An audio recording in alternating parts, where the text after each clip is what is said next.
Sublimez votre intérieur avec nos collections uniques et élégantes. Chez Ibi Home, nous transformons vos espaces en véritables havres de confort et de convivialité. Découvrez notre collection exceptionnelle de meubles pensés pour chaque moment de votre vie. Des tables à manger conviviales, idéales pour rassembler famille et amis, au salon haut de gamme, alliant élégance et confort, sans oublier nos chambres à coucher de qualité avec matelas offerts pour un repos parfait. Explorez notre sélection de luminaires rares et uniques qui sublimeront vos espaces. Découvrez notre gamme de motos électriques, économiques, performantes et respectueuses de l'environnement, idéales pour vos trajets urbains en toute sérénité. Nos installations solaires vous garantissent l'indépendance énergétique tout en réduisant vos factures. Chez Ibi Home, profitez en ce moment de réductions allant jusqu'à 35% sur nos équipements solaires. Ce n'est pas tout, nous vous proposons également des options de paiement échelonnées pour encore plus de simplicité. Venez visiter notre showroom à l'ACI 2000, immeuble Ibi Group. Ibi Home, l'élégance, la mobilité et l'énergie au service de votre confort.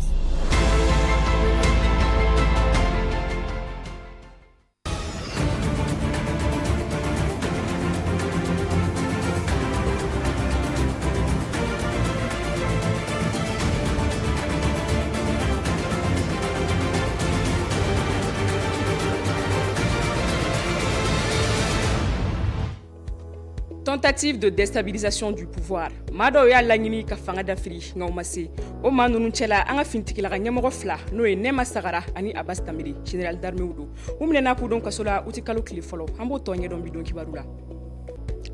Farikolo ɲɛnajɛ hukumu kɔnɔ il faut a musow ka Ligue des Champions ale baaraw bɛ sen na. A tile naaninan sen fɛ Mali ni Sénégal olu ye sebaya sɔrɔ. An bɛ n'o fɛnɛ walawala bi don kibaru la.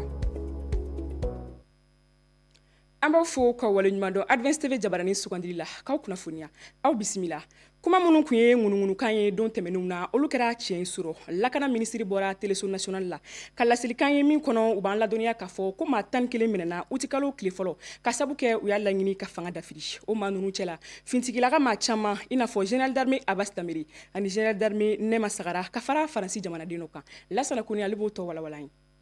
A bɛ tile damadɔ bɔ ŋunuŋunukanw bɛ senna k'a jira k'a fɔ ko maa dɔw bɛ mun tun b'a fɛ ka wulikajɔ kɛ ka ɲɛsin Mali fanga ma. K'aw ladɔnniya k'a fɔ o hukumu kɔnɔna na Mali gouvernement ye communiqué kɛ ka tɛmɛ ni Mali ministre min ka baara ɲɛsinnen don lakana ko ma n'a bɛ général de division Daoud Ali Mohamedine ale ko fɔ. Nin wulikajɔ in kɔnɔna na Daoud ale a jira k'a fɔ ko maa damadɔ bɛ mun tun b'a fɛ ka dankari Mali ka basigi la wa ko o de hukumu kɔnɔna na ko tɛgɛ dala o maaw kan. Maa mun tun b'a fɛ ka nin walejugu in ta ka ɲɛsin Mali ka basigi ma ko maaw do mun kɔni ɲɛdaw yirala soldasi jalabatigi caman bɛ a la ka fara sivilu ka ale ni Faransi jamana den dɔ wa ko minɛli ninnu kɛra ka kɛɲɛ ni u ti kalo tile fɔlɔ tɛmɛlen. Mali lakana minisiri a ko a bɛ hakili sigi di maliden kelen-kelen bɛɛ lajɛlen ma k'a jira k'a fɔ ko wulikajɔw bɛna to senna ka se ka maaw nɔ minɛ maa mun b'a fɛ ka dankari Mali ka basigi la ka kɛɲɛ ni waati nataw ye. Alisa an bɛ to o kunnafoni kelen kɔnɔ ka maa damadɔ hakilina lamɛn Isa Sise ale ka kuma bara la. En réalité tiɲɛ yɛrɛ la an ye ministre ka communiqué sɔrɔ ORTM sanfɛ. Bon an y'a ye a ye fɛn caman développé a ye ɲɛfɔli caman k'an ye a y'a yira n'a ka fɔ mɔgɔ 11 ɲɔgɔn na bilara mɔgɔ dɔw ɲɛfɛ k'a essayer k'u bɛ jamana fanga dafiri. Bon vraiment jamana bɛ yɔrɔ min na bi jamana mago tɛ nin na jamana mago b'a la ka kɛlɛkɛcɛw ka bɛn parce que Mali bɛ kɔlɔlɔ min kɔnɔ bi n'o ye lakanabaliya kɔlɔlɔ ye ani dunkafa ni économie kɔlɔlɔ ye bi bɛn ni kelenya de bɛ se k'o sabati jamana kɔnɔ. Jamana bɛ yɔrɔ min na bi anw yɛrɛ dama ni ɲɔgɔn cɛ furuku an kan k'o kuru k'o bila kɛrɛfɛ an kan ka lajɛ an ka fara ɲɔgɔn kan pour que ka tugu jamana ɲɛmɔgɔ kɔ k'a lafasa k'a dɛmɛ pour que a bɛ se ka jamana bɔ dingɛ kɔnɔ cogo min na. U ye mɔgɔ caman tɔgɔ fɔ a la a dɔw kɛra tiɲɛ ye a dɔw ma kɛ tiɲɛ ye nka min don a fɔlɔ ye ko gouvernement mɛnna yan'u ka kuma a filanan ye k'a fɔ u ka kuma y'a to yɔrɔ dɔw faamuyara nka hali bi ɲininkali dɔw bɛ yen a ma jaabi sɔrɔ minnu na a kɛra mun na u sera k'u minɛ cogo jumɛn na u sera k'a dɔn cogo di ko nin ko in bɛ sen na ani o n'a ɲɔgɔnna ɲininkali caman bɛ yen jaabi ma sɔrɔ minnu na nka komi u yɛrɛ y'a fɔ ko sɛgɛsɛgɛli tɔw bɛ sen na an bɛ se k'an sigi k'a fɔ de ni sɛgɛsɛgɛli tɔw nana an n'a dɔn min de kun don fɛn fila don minnu minɛna dɔnnɔlaw na kiri ayiwa n'u kirila don min na kiritigɛlaw na fɛn dɔ fɔ olu yɛrɛ fɛnɛ na fɛn dɔ fɔ ani bɛɛ n'i ta ni bila dɔn nka yann'o cɛ min kɔni don an b'a lajɛ a bɛna taa sira min fɛ de. An bɛ ala de deli ni ɲɔgɔnna kana se ka kɛ an fɛ yan nɔ bilen min kɛra o kɔnɔ o kɛra nin kɛra ji bɔnnen ye hakili ɲuman ka di ɲɛmɔgɔw bɛɛ lajɛlen ma u ka ɲɔgɔn faamu u ka bɛnko la ka jamana bɔ bolo la parce que ni olu ma bɛnko la olu minnu ye ɲɛmɔgɔw ye yɔrɔ kɔmɔgɔw kɔni bɛn tɛ yen or min bɛ kɔmɔgɔw kɔ kɛlɛkɛdaga la o de ka bon parce que u ni jugu minnu bɛ ɲɔgɔn na jugu yebali nka moyen bɛɛ b'a bolo donc o jugu tɛ jugu olu kɛlɛli ma nɔgɔn dɛ u bɛ kɛlɛ ni fɛɛrɛ ye fɛɛrɛ mɔgɔ min kan k'o fɛɛrɛ labɛn ka o di kɛlɛkɛlaw ma n'olu ma bɛn ko la kɛlɛ bɛ tiɲɛ. farikolo ɲɛnajɛ hukumu kɔnɔna na UFOA musow ka ndolantan éliminatoire olu bɛ sen na a tile 4nan senfɛ Senegal ye se sɔrɔ Libéria kan Mali fɛnɛ ye a ka jɔyɔrɔ sabati hakelen ka Gambi ci 2-0 an ka kunnafonidila kɛrɛnkɛrɛnnen n'o ye Kajatu Bagayogo ye hali tun b'a kɛnɛ kan a ye mun sɔrɔ o filɛ k'o yiraw la. An balakaw ka ɲɔgɔn sɔrɔ ban bɛ sen na an bɛ wagati min ko sisan Senegalikaw fɛ yen sa n'o bɛ tali kɛ Ligue des Champions féminine éliminatoire kan sa bɔkun naaninan dolantan hukumu kɔnɔ dolantan 2 kun bɛ sen na i n'a fɔ laadala ko la cogo min na o la tago fɔlɔ wagatiw la sa Aigle de la Médina n'an bɛ wagati min ko sisan jɔnjɔn b'ale de bolo ale ni Libéria cɛbɔ kun bɛ ɲɔgɔn na n'o bɛ tali kɛ Determine Girls kan u nana ɲɛda kura yira maaw la ka wulikajɔ kɛ ka bagabagaliw kɛ kosɛbɛ ka ɲɛsin Aigle de la Médina ma nka olu bɛ wulikajɔ la kuma min na Aigle de la Médina fana bɛ dɔ fara ka wulikajɔ kan ka bagabagaliw kɛ u ka dolantana Mariam Kirsiba fɛ nga u ka laɲiniw tɛna sabati kara ka Libéria cɛlu kɔlɔsibaga ale b'i jɔ jɔyɔrɔ la kokura o la Libéria ka ɲɛfɛmaw ne bɛ tali kɛ Delphine G Glaw kan ale fana bɛna wulikajɔ kɛ kosɛbɛ cogo min na a bɛ se ka gɛlɛya ta ka lase Aigle de la Médina ma ngo baaraw fana tɛ ɲɛ an bɛ taa sɛngɛlafiɲɛbɔ la n'o jaabi filani bi la 0-0 tago filanan baaraw daminɛ wulikajɔ bɛ kɛ ka yɛlɛmaliw kɛ tɔn fila bɛɛ la o la Delphine Catherine Diatta Determine Girls fanfɛla la ale fana de bɛna gɛlɛya ba lase Aigle de Médina ma nka Aigle de Médina degeden karamɔgɔ bɛna yɛlɛmaliw kɛ o bɛ ɲɛ a bolo kara ka a ka dolantana kura don n'o ye Sadigatu Diallo ye ale bɛna kɛ sababu ye ka cɛlu kelen sɔrɔ ka don ɲɔgɔn sɔrɔ in kɔnɔna na a bɛ kuncɛ n'o jaabi ye 1 kanangolo ka taa Aigle de la Médina kanu na Sadigatu Diallo n'ale yɛrɛ kɛra cɛlu kelen sɔrɔbaga ye ka don ɲɔgɔn sɔrɔ in na ale bɛ kɛ ɲɔgɔn tɛ ɲɔgɔnmɛnɛ ye n'an ko ma woman of the match o la nɛgɛ ka 19 wagatiw sa maaw kun sigilen n'u ka dolantanba min kɔnɔ u tun bɛ tali kɛ Berewule FC n'ale ye Gambi cɛbɔ ye ani Isfasi ka ɲɔgɔn sɔrɔ kan n'o ye Mali cɛbɔ ye nin kɛnɛ kofalen kan a ɲɔgɔn sɔrɔ bɛ daminɛ Isfasi t'a ko bila dagirinda la u bɛ wulikajɔ kɛ ka bagabagaliw kɛ nka u tɛna se ka koba kɛ an bɛ taa sɛngɛlafiɲɛbɔ la n'o jaabi filani bi la 0-0 tago filanan baara daminɛnen Isfasi de bɛ dɔ fara ka wulikajɔ kan ka bagabagaliw kɛ kosɛbɛ ka ɲɛsin Berewule FC maaw ma o la ɲɔgɔn sɔrɔ kuncɛli yɔrɔ surunyalen sa cibaw dɔ bɛna sɔrɔ Maimuna Traoré ale bɛna yɛlɛma ka kɛ cɛlu ye dolanta kɛlen 1 kanangolo ye Berewule FC ale bɛ wulikajɔ kɛ cogo min na a bɛ se ka togo cɛlu jibɔ faranga yɛrɛ kɔnɔna na sa Safiatou Keita ale bɛna ta cɛlu filanan sɔrɔ ka don o bɛ kɛ Nuntɛnɛ Bagayogo yɛrɛ ka baara ɲuman dɔ senfɛ ɲɔgɔn sɔrɔ bɛ kuncɛ n'o jaabi 2 kanangolo ka taa Isfasi kanu na Maimuna Traoré n'ale yɛrɛ kɛra Isfasi cɛlu fɔlɔ donbaga ye ale bɛ kɛ ɲɔgɔn tɛ ɲɔgɔnmada ye n'an ko ma woman of the match o la i n'a fɔ programme y'a laɲini cogo min na sa dolantan bɔko laban n'o ye 5e journée ye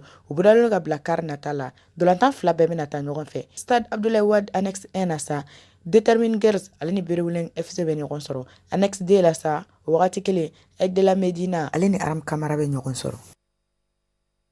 jamana kɔkan ko kibaru hukumu kɔnɔna na Mamadu Jalo ale min sɔrɔ o filɛ k'o yiraw la Senegalikaw fɛ yen nɔ fanga sinamatɔnw olu y'a yira k'a fɔ sariyakisɛ min bɛ tali kɛ i ka sɔrɔ dankɛnɛyali la n'a bɛ wele patrimoine o baaraw bilali la sen kan ni sariyakisɛ in b'a yira k'a fɔ président de la république ye o sen tɛ nin waleya ninnu na fanga sinamatɔn o y'a yira k'a fɔ o kɔni t'olu fɛla ko ye maa minnu bɛ yen nɔ ni sariyakisɛ bɛ tali kɛ olu kan o bɛ tali kɛ magistratw juges fo ka taa se marabolo ɲɛmaaw ma ani fɛnɛ maa minnu bɛ yen nɔ n'olu bɛ forobacaw kunna olu bɛɛ lajɛlen olu kan k'u ka musakaw an'u ka sɔrɔ ni k'olu dan kɛnɛkɛya Congo Proculaire ale ye san 10 jagoya baara ni k'o kɛ ɲangili ye Congo ministre kɔrɔ mun kun sigilen don sariyako koɲɛw ma n'ale bɛ wele Constance Muntaba o y'a yira k'a fɔ ni ministre kofɔlen ɲangini taara ka s'a ma ka sababu kɛ a tɔgɔ bɛ yuruguyurugu ko kuma dɔ la min kasabi bɛ t'i jɔ dollar wari miliyɔn 19 bɔɲɔnko la a ka lafasalikulu olu y'a yira k'a fɔ a ye sɛbɛn dɔ yira min bɛ tali kɛ sɛgɛsɛgɛlikɛlaw minnu bɛ musakako koɲɛw kunna olu ka se ka jateminɛ kɛ nin wari kofɔlen a tafɛnw na. O kɛra sababu ye ni ka nin ɲangini bere in ta ka ɲɛsin minisiri ale ma. Sudan jamana kɔnɔ kɛlɛ kɛlen no sababu ye ka maa bayirika caman ni k'olu bali dayirimɛ sɔrɔli la. Sɔminikanw olu kɛra maa fɛ n'o ye Stéphane Dujarric n'ale ye Nations Unies secrétaire ka kumalasela ye. A yira k'a fɔ salon ni ɲɔgɔnko waati Zamzam fo ka taa se Darfour ani Kordofan marabolow ma. Fɛn min ye maa caman olu kɔni kɔngɔ kɛlen don ka olu sɛgɛn kosɛbɛ. A ka kan fɛrɛ jɔnjɔn ka sigi sen kan walasa ka se ka ja kɔngɔ ni ko kunbɛn Sudan jamana kɔnɔna la. Walasa fɛn min ye banbanci walew fo ka taa se karugɛra walew ma ni k'olu kɛrɛ AIC jamana kɔnɔna la. AIC gouvernement ale ni lakanakulu min bɛ yen n'a bɛ wele Vectus Global olu ye bɛnkan sɛbɛn dɔ kɛ walasa fɛn min ye finitigilaka maa 200 ni k'o bila ka taa Haïti jamana kɔnɔ n'olu bɛna bɔ nansara jamana caman na. Nations Unies maaw u y'a yira k'a fɔ olu yɛrɛ bɛna nin baara in kɔkɔrɔma don fo ka taa se Kenya finitigilaka dɔw ma walasa lakana o bɛ se ka sabati AIC dugu kɔnɔna la. An bɛ segin Mali kɔnɔ bi jumadon o ti kalo tile 15 san 2025 jamana ye foli laban kɛ a ka mɔgɔ dɔ ye Cɛbilen Darame. Mali ani jamana wɛrɛ cɛko ɲɛnɛbɔli minisiri kundo ka fara politique tɔn parina o sigibaga kan. A ye diɲɛ to ka si to san 70 la bana kuntagalajan senfɛ Faransi jamana kan. A ye filiyatɔ muso kelen to a kɔ ani den 9 an ka duwawu bɛ minnu ye Lasana Kone.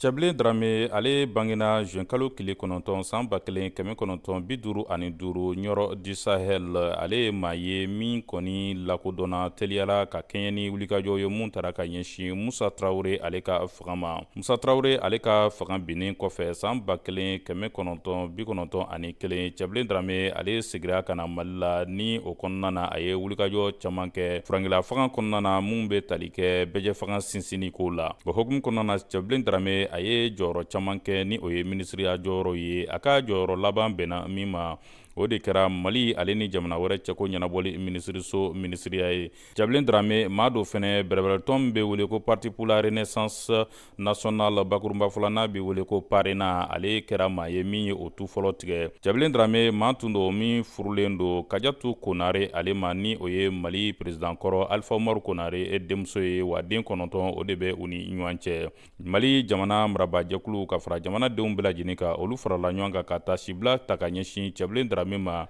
ka kɛɲɛ ni bi juma ye o ti kalo tile 15 san 2025 ka sɔrɔ ka fure di a somaw ma yaasa o ka se ka janaja ko tɔw sigi sen kan. Cɛbilen Darame maa dɔ min kɔni ye i kɔ don politiki tɔnw la ale ni politiki tagabolo la Mali la bi wa maa dɔ min kɔni ye a ka baara fanba bɛɛ lajɛlen ɲɛsin bunadamadenya hakɛ tɔbɔtɔliw ka taa se liberté d'expression ma ale ni démocratie sinsinli la Mali kɔnɔna na waati la waati min gɛlɛya caman bɛ Mali fangabondaw kan ni o ye défi institutionnels ye. Cɛbilen Darame ale dayɔrɔ laban kɔni bɛnna Maɲanbugukaw ka kaburudon ma. An bɛ duwawu don kɛ badabada dali ala ko nɔgɔya ye ani silamɛ fure bɛɛ lajɛlen.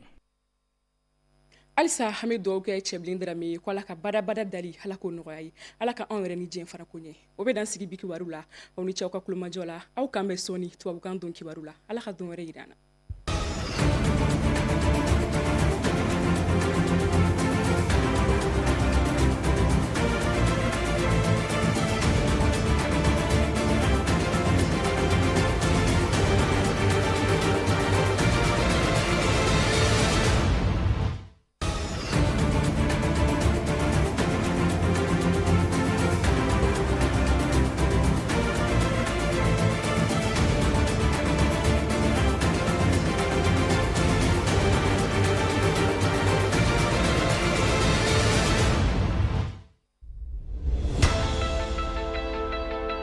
Sublimez votre intérieur avec nos collections uniques et élégantes.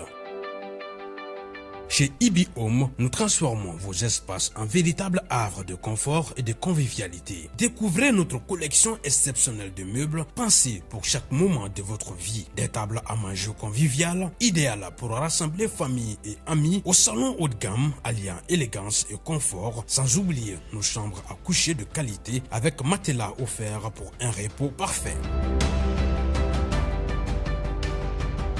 Explorez notre sélection de luminaires rares et uniques qui sublimeront vos espaces. Découvrez notre gamme de motos électriques, économiques, performantes et respectueuses de l'environnement, idéales pour vos trajets urbains en toute sérénité. Nos installations solaires vous garantissent l'indépendance énergétique tout en réduisant vos factures. Chez Ibi Home, profitez en ce moment de réductions allant jusqu'à 35% sur nos équipements solaires. Ce n'est pas tout, nous vous proposons également des options de paiement échelonnées pour encore plus de simplicité. Venez visiter notre showroom à l'ACI 2000, immeuble Ibi Group. Ibi Home, l'élégance, la mobilité et l'énergie au service de votre confort.